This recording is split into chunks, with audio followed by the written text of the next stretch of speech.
Thank you. I don't know about you, but the Lord is here.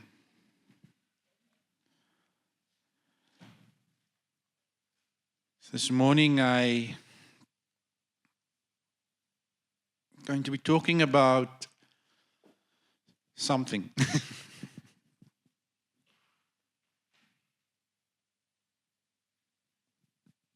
Interruption. And so, here's the thing.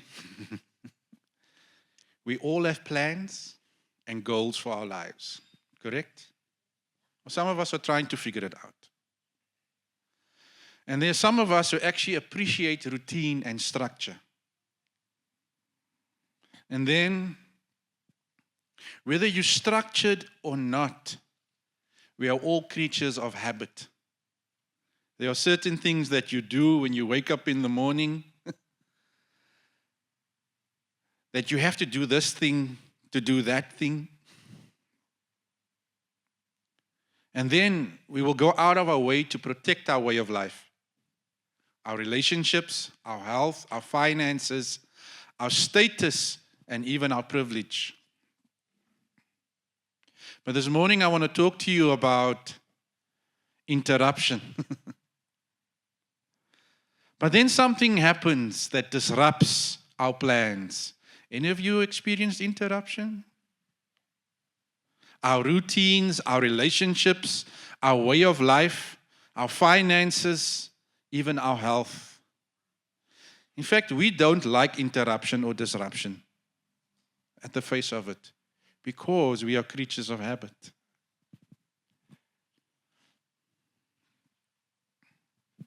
COVID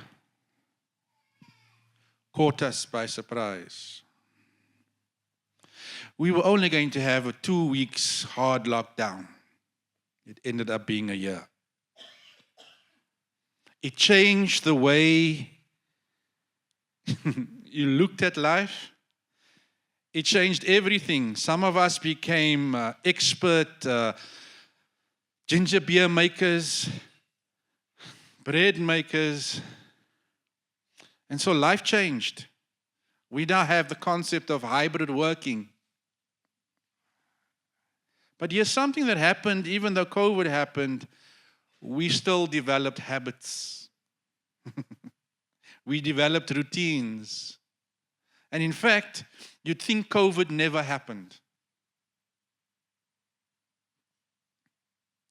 And so interruption, according to the dictionary, says, it is an event, action, or comment that temporarily stops or delays an ongoing activity, process, or conversation. Disruption, which is a similar word, what they call a synonym, is anything that alters your normal routine, plan, or a process. So now that we've got the dictionary definition out of the way, we're going to look at what does the Bible say about disruption or interruption. And here's the thing, if you look at Scripture, God often works through interruptions and disruption. And interruption is not always negative. It is often a divine redirection. And so the question is not, will my life be disrupted? But the question is, what will I do when God interrupts me?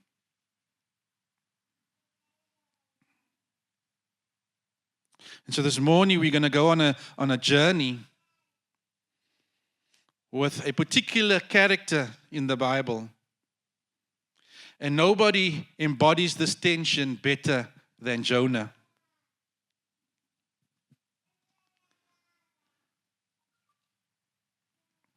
So you're going to wonder, which verse is he going to focus on? In fact, the whole book. And the reason why the whole book, it's actually 4 short chapters that takes you through a process of an incident or a number of incidents in Jonah's life But there are key nuggets that God reveals in the process of how God disrupts Jonah. And so what happens when God disrupts? For those of you who have Bibles, let's turn to Jonah chapter 1. If you're wanting to know where it is, it's not in the New Testament. Jonah chapter 1, verse 1 to 2, it says, and God actually speaks very clearly, and he says this, the word of the Lord came to Jonah, son of Amittai. That's a cool name. Go to the great city of Nineveh and preach against it, because its wickedness has come up before me. Again, I said it's clear. Jonah had a word. He had clarity. There was no ambiguity as to what he should or shouldn't do. So therefore, he had clarity. God said, go there. This is what I want you to do. And this is the reason why I want you to go and do it. But then Jonah does the complete opposite. In Jonah 1 verse 3, we read again, it says, but Jonah ran away from the Lord and headed for Tarshish. He went down to Joppa, where he found a ship bound for that port, and after paying the fare, he went aboard and sailed for Tarshish to flee from the Lord. That's an interesting concept, to flee from the Lord. When we understand the earth is the Lord's and the fullness thereof. Psalm 139 says, the psalmist says, where can I go and where can I hide from the Lord? Even though I go to Hades or hell, he is there. So Jonah got it in his mind, I'm actually going to run away from the Lord. And so instead of obedience, he chose to escape. He went down to Joppa, he found a ship, and he paid the fare. But I want you to notice something. Just on that particular verse. You can have the resources, the opportunity, and open doors and still be outside the will of God. Why? He had the means. In fact, the ship was waiting for him, and he knew he was going to. So he had the means. There was nothing standing in his way. And so in this moment, in verse 3, it says, Jonah's life also teaches us that not every open door is God's direction. Because remember, God gave him a clear word, I want you to go there. And Jonah said, no, I'm going that way. So God interrupts Jonah's plan. In the first instance, in verse 1, but Jonah resisted the interruption. Sometimes God disrupts your career path. Sometimes He interrupts your comfort zone, and sometimes your health. And then sometimes He calls you to people you would rather avoid. But I want to say this morning that when God disrupts, it is not punishment. It is intended purpose.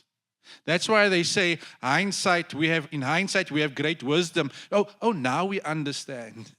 But in that moment, I'm not going. Even if the Lord said so. How many of us I've heard saying, unless God writes it on the wall like He did to the guys in the Old Testament, write it on the wall. Send me a memo or email, I will not do it. Okay. Interruption reframes unexpected, unsettling events as catalysts for meaning and growth rather than merely being negative. Consequences. Disruption often functions as correction, clearing, purging, healing, and redirection. It's often painful, but it's fertile when God disrupts. Disclaimer. We sometimes experience interruption or disruption, and this is not godly. And so this morning, as we journey through the book of Jonah, I want to show us just a few things that demonstrates the process that goes through. And again, I want to say, it's not thus says the Lord. I'm communicating a set of principles that says, what if this happens to you? What do you do when God interrupts or disrupts your life? And are you able to discern it? And so, how you interpret and respond to disruption determines whether it becomes punishment or penance.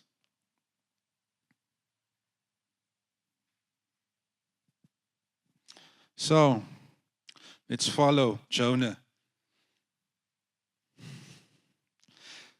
Disruption will find you. It's not if, it's when. Jonah gets on the ship thinking he has escaped.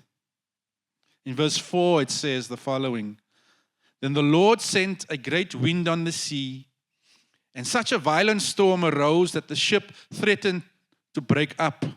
All the sailors were afraid, and each cried out to his own God. And they threw the cargo into the sea to lighten the ship.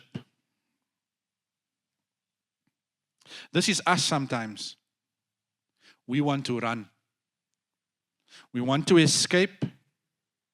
But then God will interrupt your escape if He has called you for obedience. Right? How many of us are sitting with something or some things that God spoke to us about? I don't know what it is. It might have been 5 minutes ago, or it might have been 20 years ago. So the question to you this morning is, are you running from something now?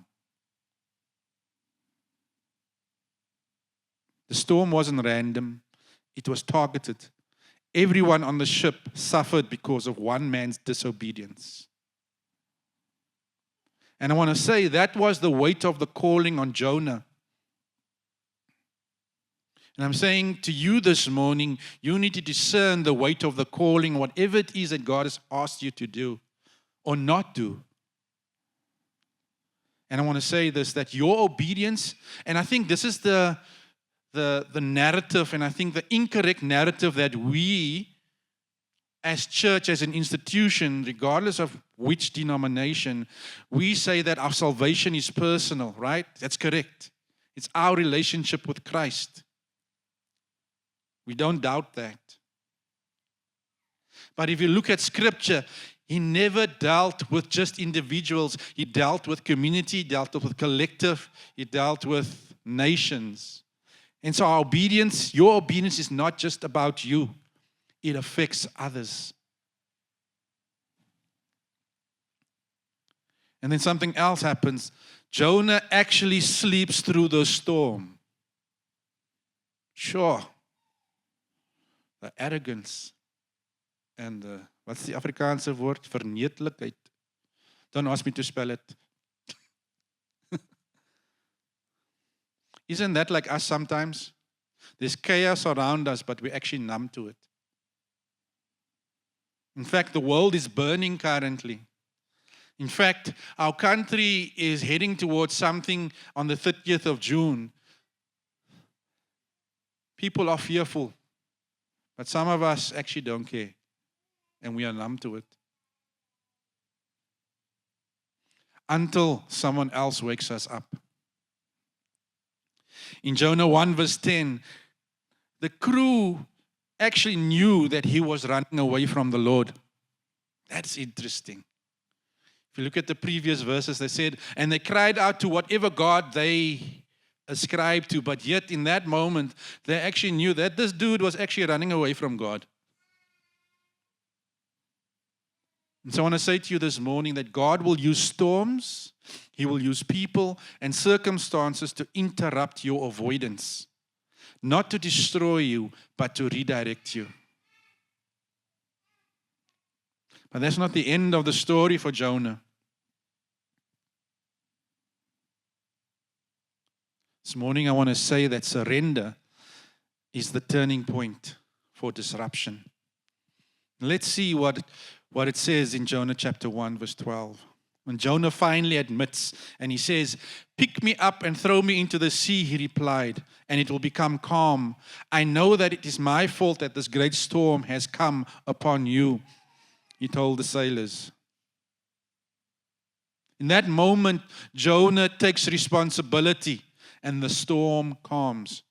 Now, what we don't know is, was it done out of fear? Or was, no, I should do this. It's the right thing to do. We don't know that. Here's the truth. Disruption continues until surrender begins. God is not finished with you. Whether it took you 5 minutes or 20 years. When He's called you, or when He's asked you to do something. And here I'm not talking about He's called me into full-time ministry. No, that wasn't the concept here. It's what is the thing that God has asked you to do or to be or to say in a particular situation. In Jonah 1:13-16, the crew is actually caught up in Jonah's unfolding drama. They didn't ask for this. They knew they were going to sail to Joppa. Never in their minds did they think their journey was going to be interrupted with a storm because of one guy. We tend to forget that when our life is disrupted, that it also affects and impacts other people as well.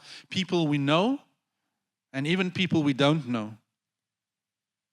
It could have been a very different story unfolding for the crew if Jonah hadn't surrendered. They all could have perished. But because Jonah surrendered, something unexpected and amazing happened with the crew. If you read in verses 13-16, the ship actually became a redemptive space. What happened? The crew submitted to God because of His obedience and His surrender. Unknown to you, your surrender becomes someone else's testimony that draws them closer to God.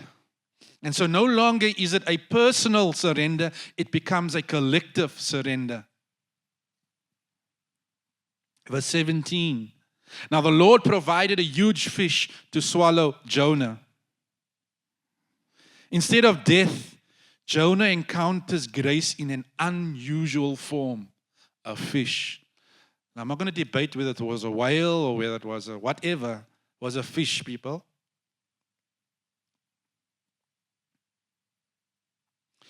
So this morning, I want to ask you 3 questions based on verse 17. This unusual form of grace. In what unusual form are you experiencing God's grace in the midst of interruption? Where, for those of you here for the last few weeks, I shared a story of me riding my BMX and showing off and doing stuff I wasn't supposed to do, and I should have been knocked by that car, but I wasn't. God's grace in an unusual form. Can you recognize it this morning? What is the unusual grace that you are experiencing this morning due to the interruption that you're experiencing in your own life? Have you taken note? Have you surrendered? But I'm here to tell you this morning that God will meet you in the middle of your interruption. Even though you are running from Him, He will still meet you in the disruption, even when you have turned your back on Him. In fact, there's a verse that says in Timothy, it says, even though we are faithless, He remains faithful.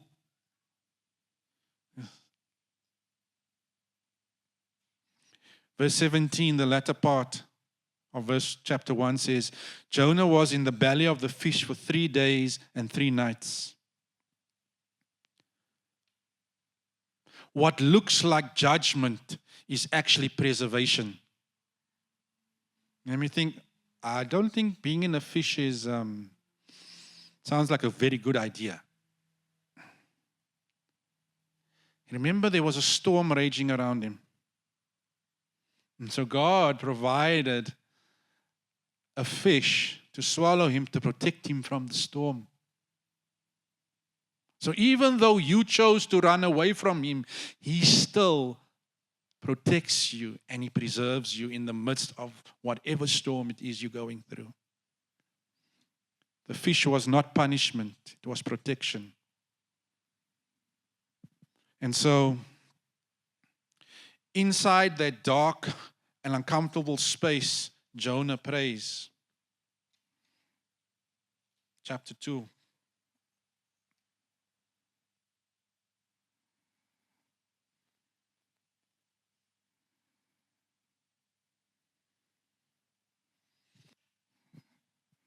And I'm going to read the prayer. And he says, from inside the fish, Jonah prayed to the Lord his God. He said, in my distress I called to the Lord, and he answered me. From deep in the realm of the dead I called for help, and you listened to my cry. You hurled me in the depths and into the very heart of the seas, and the currents swirled about me. All your waves and breakers swept over me. I said, I have been banished from your sight, yet I will look again towards your holy temple. All this in the belly of a fish. The engulfing waters threatened me. The deep surrounded me. Seaweed was wrapped around my head. To the roots of the mountains I sank down. The earth beneath me barred me in forever. But you, Lord my God, brought my life up from the pit. When my life was ebbing away, I remembered you, Lord, and my prayer rose to you, to your holy temple. Those who cling to worthless idols turn away from God's love for them. But I, with shouts of grateful praise, will sacrifice to you. What I have vowed, I will make good. I will say salvation comes from the Lord. And the Lord commanded the fish, and it vomited Jonah onto dry land. I don't know about you. Jonah had no guarantee for them throwing him overboard that he was going to live. But yet, in God's infinite mercy, he sent an unusual form of grace. And so I pray that God will give you revelation of what that unusual form of grace is for your life right now. Sometimes God will interrupt your life and place you in a space where you are definitely uncomfortable, where you are isolated, where you are humbled, where you're actually forced to reflect and do some introspection. Remember I said that we are creatures of habit earlier? In fact, we don't like silence. Some of us struggle with not wanting to do anything. We must be doing stuff. But here, Jonah didn't have choice. He couldn't run anymore. Has God got you in that place today? Or are you heading towards it because you're still running? So I want to say this morning that transformation happens in confinement when you sit still. God cannot work with you when you are got this list of things to do. But Lord, I'm doing it for you. And the Lord said, I didn't ask you to do it. I asked you to do this thing. Only the one thing.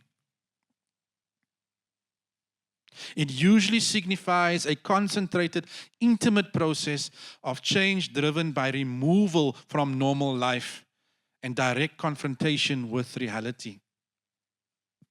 How many of us need to stop what we are doing to actually encounter God?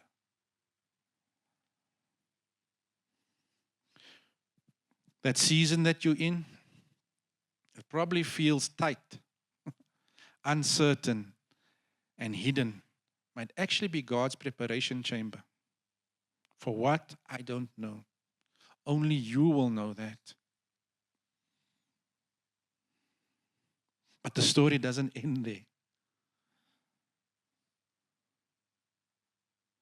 God still uses interrupted people. Jonah's story didn't end in the fish.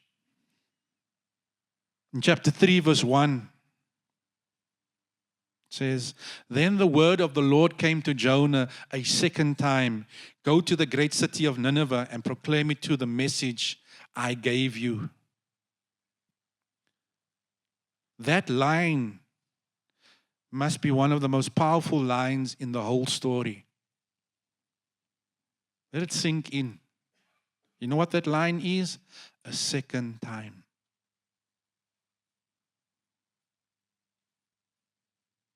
Some of us need a second time. Some of us are longing for a second time because you can't see your way out.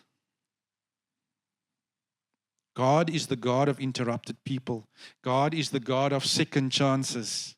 God redeems and God restores. Whatever situation you find yourself in right now and feel, oh, this is impossible. In my family, in this relationship that I have, my finances, I can't see a way out. We want to be like that widow in the book of Kings, where she and her son, who had nothing, the only thing they had left was some flour and a little oil. And she says, let us make this oil and this flour, eat our last meal and die. Some of us feel like that. In fact, the entire world feels like that currently. It's like we're one step away from some crazy dude pressing a button that launches something. It feels like our country is on its last, it's gone to the dogs, because for all of a sudden it seems like hatred has increased. It's become public. No longer do people whisper about, we don't like those people. It's now public where we actually say we don't like those people.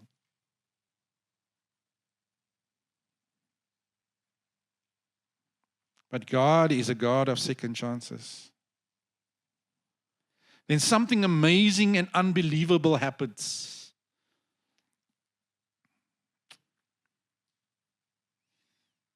Jonah goes to Nineveh, and revival breaks out. An entire city turns back to God.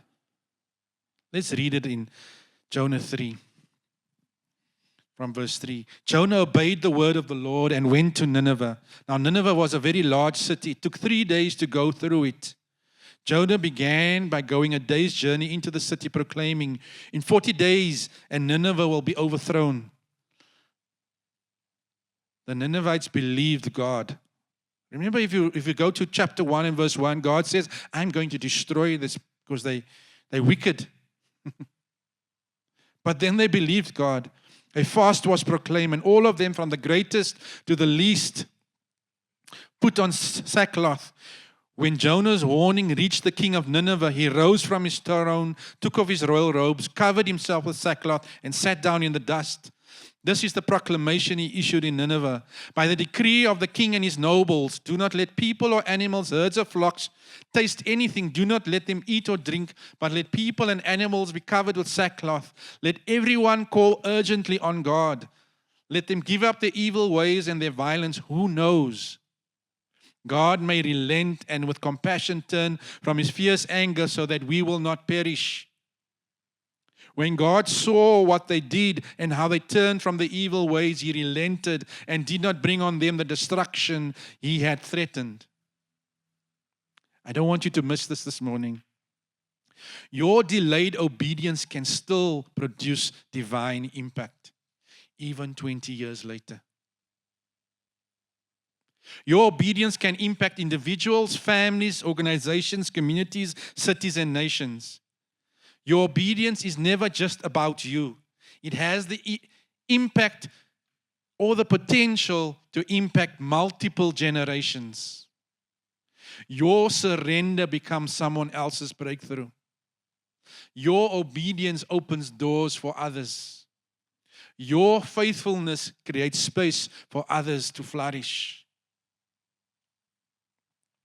God still uses interrupted people. But the story doesn't end there.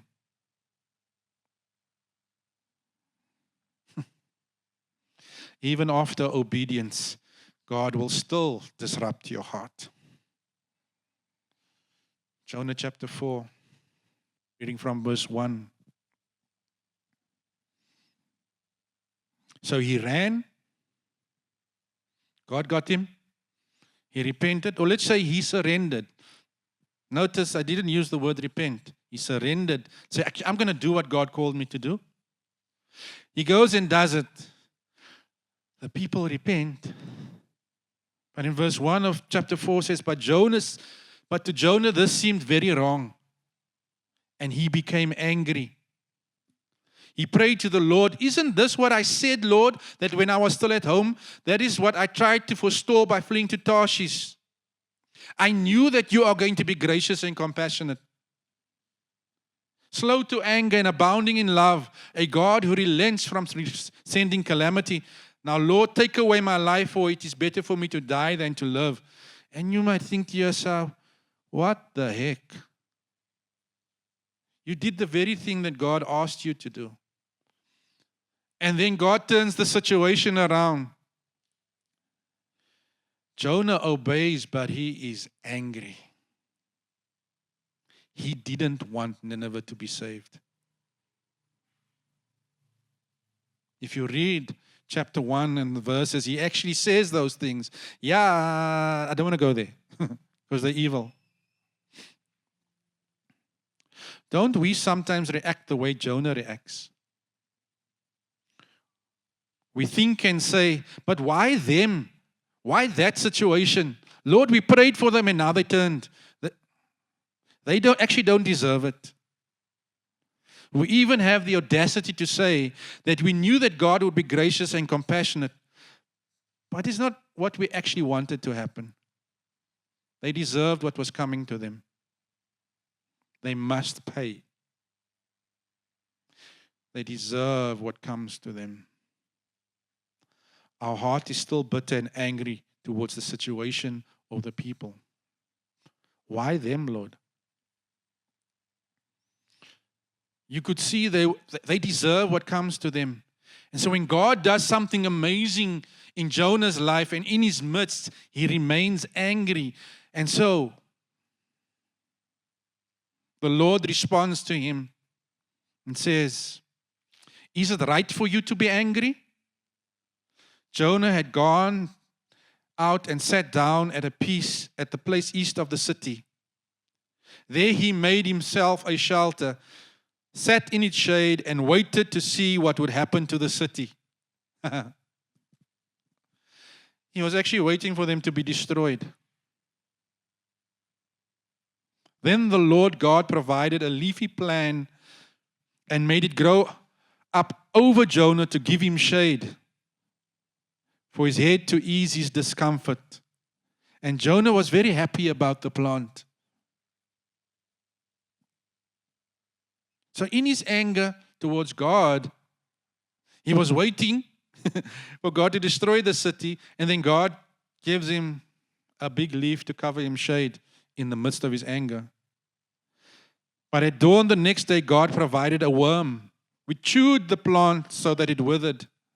When the sun rose, God provided a scorching east wind, and the sun blazed on Jonah's head so that he grew faint. He wanted to die and said, it would be better for me to die than to live. But God said to Jonah, is it right for you to be angry about the plant? It is. I am so angry, I wish I was dead. How many of us say things in anger in that moment that we actually don't mean? But the Lord said, you have been concerned about this plant, though you did not tend to it or make it grow. It sprang up overnight and died overnight. And should I not have concern for the great city of Nineveh, in which there are more than 120,000 people who cannot tell their right hand from their left, and also many animals? We actually have the audacity to be angry at God, and God allows us to be angry. Let me just say this: God allows him to be angry, and yet God is still gracious towards him. And so God uses a plant, a worm, and the sun to teach Jonah compassion. Why? Why would God do that? Because God is not just after your actions, he's after your heart. Even after obedience, he will disrupt your heart. Sometimes the greatest interruption or disruption is not external, it is internal. God will disrupt your mindset, your biases, your racism. You think you're better than others. I won't go there. It's not for me. Your bitterness and anger, your lack of compassion. Sure, all of this in this small little story.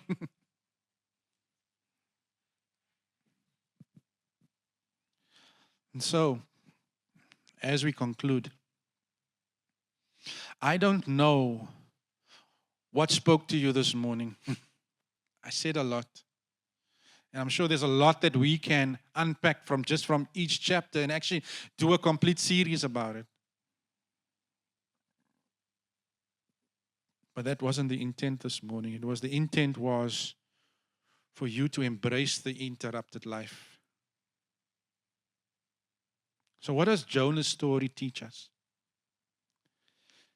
That God will most definitely interrupt your plans. That you can run, but you cannot escape purpose. And that disruption often comes with discomfort.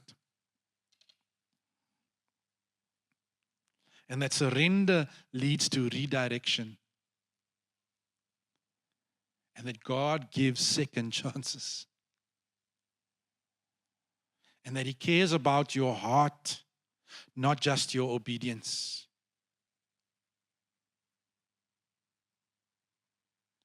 So what if the interruption you're resisting is actually the assignment that you've been praying for?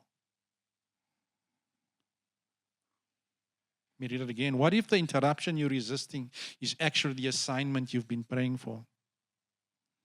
What if the disruption is God repositioning you for impact? I don't know what that is. Yes, but I know best, God. You've given me this gift, so therefore I want to use it for your glory. God said, that's not what I asked you for. I was far more interested in your heart posture towards me. In fact, you can use your gift,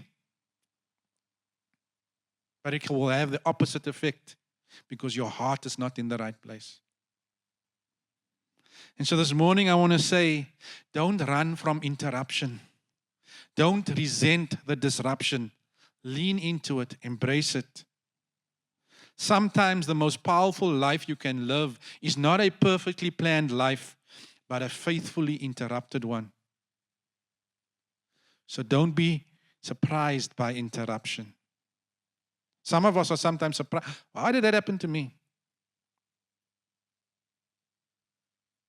It's not a question of if, but when. And so I want to encourage you this morning, and I hope it was encouraging. Some of it was a bit hard, but the intent is to drive us towards Jesus, towards the Holy Spirit, toward God, because He's after our hearts first and foremost. But the reason why that is so that there will be a collective redemption of His people. And that's who we as community ministries are trying to embody in saying that the individual is important, but the collective is also important, because whatever we do impacts everybody around us. Why would we host the IEC Why? Because it benefits the community.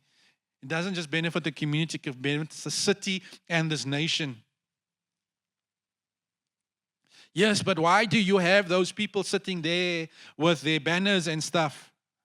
Those people are loved by God. Jonah said, I don't want to go to those people. They are evil. God says, that's the reason why you must go, so that I can reveal my heart towards them. May whatever it is you're going through this morning, one, that God will reveal His heart to you first and foremost.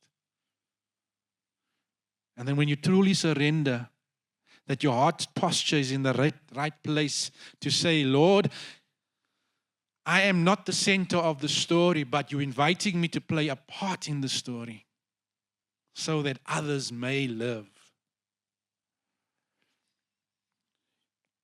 How many of you have done life-saving? Have you ever watched movies with the Coast Guard and the U.S. Coast Guard, and they've got this little inscription in the U.S. Coast Guard? It says, so that others may live. It's actually in their motto, so that others may live. These U.S. Coast Guard guys, if you look at the conditions they go in, so that others may live. May we be those people. As we offer up our lives, not in a pious way, oh, look at me, I'm giving up my life. No, in true surrender to say, so that others may live. That's the point. We want Muldersdrift to experience life, not death. We want Krugersdorp to flourish. We want Gauteng to flourish. We want our country to flourish. We want our continent to flourish. We want this world to flourish so that others may live. And so, let's pray.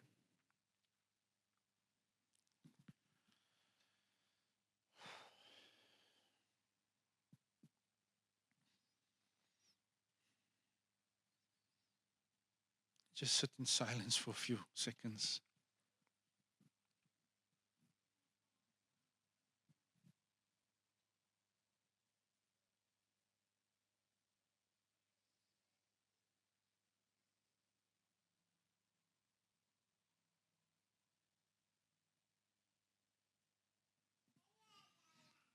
Where the Spirit of Christ is, there is freedom.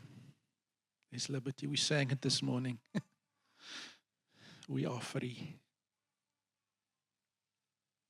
And so, Heavenly Father, we come before you with grateful hearts. Thank you for your word that meets us in the storms and in our attempts to run away. And so, like Jonah, we confess the ways we have fled from your call, where we've chosen our own safe harbors and resisted the course that you've set for us. Forgive us, Lord. When disruption and unexpected hardship shakes our lives, help us to see not only the pain, but the possibility for correction, renewal, healing, and redirection.